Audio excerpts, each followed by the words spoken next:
प्रश्न 16। स्वीकृति कौन कर सकता है?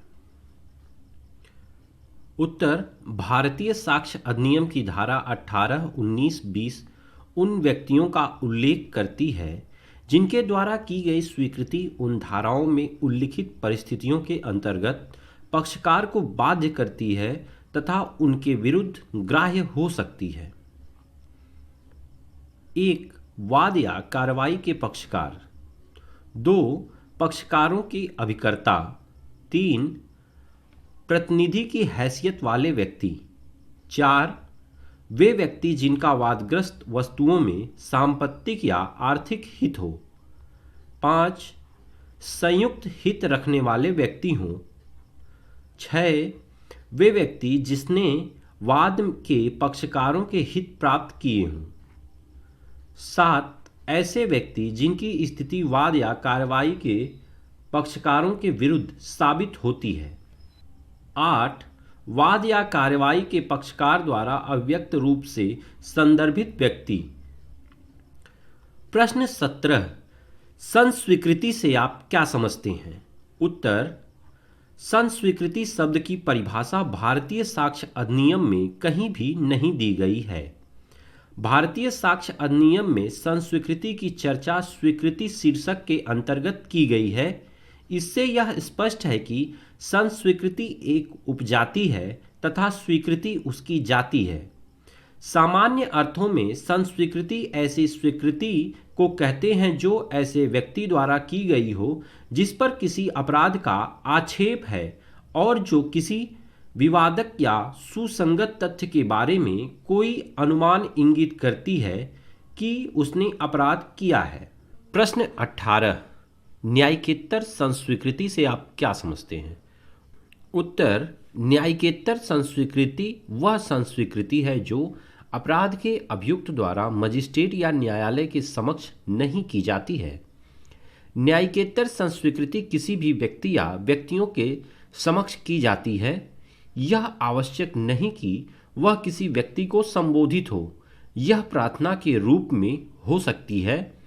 यह संबंधियों को लिखे पत्र में खेद की अभिव्यक्ति के रूप में हो सकती है। यह किसी व्यक्ति या मित्रों की बातचीत के माध्यम से भी हो सकती है। प्रश्न 19। स्वीकृति या संस्वीकृति में अंतर कीजिए।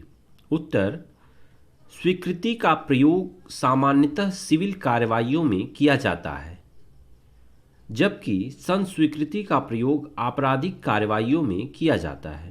संस्वीकृति वाद के पक्षकार, उनके हित प्रतिनिधि या उसके अभिकर्ता द्वारा की जाती है, जबकि संस्वीकृति स्वयं अभियुक्त द्वारा की जाती है। स्वीकृति का धारा 21 में वर्णित परिस्थितियों में स्वीकृति करने वाले व्यक्ति की ओर से अपने पक्ष में प्रयोग किया जा सकता है, जबकि संस्वीकृति का प्रयोग हमेशा उसके करने वाले व्यक्तियों के विरुद्ध किया जाता है। स्वीकृति तथ्यों का निश्चयात्मक सबूत नहीं होती, जबकि संस्वीकृति यदि स्वतंत्र एवं स्वैच्छिक है तो उसे निश्चयात्मक सबूत के रूप में ग्राह्य किया जा सकता है। प्रश्न 20। संस्वीकृति तथा मृत्युकालिक कथन में अंतर कीजिए। उत्तर, संस्वीकृति किसी अपराध के अभियुक्त का लिखित या मौखिक कथन है जिसमें उसने स्वयं द्वारा अपराध किया जाना स्वीकार कर लिया है या उन सारवान तथ्यों को स्वीकार कर लिया है जो उसके द्वारा किए गए अपराध का गठन करते हैं, जबकि मृत्युकालिक कथन किसी ऐसे व्यक्ति का लिखित या मौखिक कथन है जो मर गया है, जिसमें उसने अपनी मृत्यु के कारण पर प्रकाश डाला हो या उन परिस्थितियों को बताया हो जिसमें उसकी मृत्यु हुई है।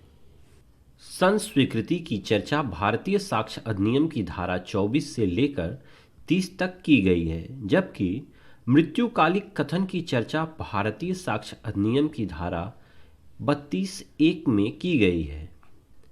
संस्वीकृति कथनकर्ता को फंसाती है तथा यदि संस्वीकृति स्वैच्छिक तथा स्वतंत्र हो तो वह अभियुक्त के विरुद्ध साबित की जा सकती है, जबकि मृत्युकालिक कथन दूसरे व्यक्ति को फंसाता है तथा कथनकर्ता की हत्या के लिए अभियोजित व्यक्ति के विरुद्ध साबित की जाती है। संस्वीकृति की ग्राह्यता के लिए कथनकर्ता की मृत्यु के तथ्य को साबित करना आवश्यक नहीं है, जबकि मृत्युकालिक कथन की ग्राह्यता के लिए कथनकर्ता की मृत्यु साबित करना आवश्यक है।